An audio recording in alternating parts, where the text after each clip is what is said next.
Monsieur le Président, messieurs les intervenants, le retour du protectionnisme que d'aucuns décrivent comme un accident conjoncturel me paraît au contraire être le symptôme d'un mouvement plus profond, celui de la démondialisation politique.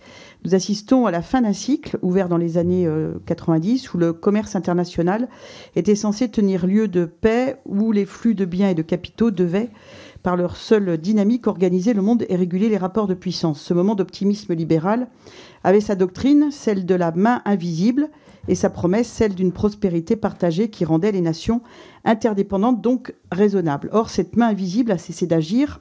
Elle n'a ni régulé les déséquilibres, ni garanti la justice.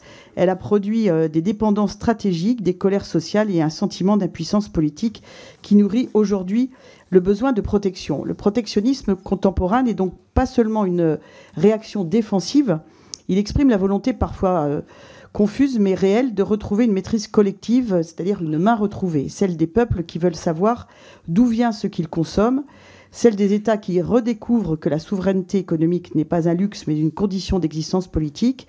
Nous vivons peut-être le basculement d'un monde régi par les flux à un monde régi par les frontières assumées, non pas pour s'isoler mais pour choisir. Alors dans cette perspective, ma question est la suivante. Pensez-vous que le système commercial multilatéral tel qu'il existe aujourd'hui est encore capable d'intégrer cette exigence de souveraineté sans le fragmenter? Ou faut-il admettre que nous entrons dans une ère de régionalisation assumée du commerce mondial où le politique reprend définitivement la main sur l'économie?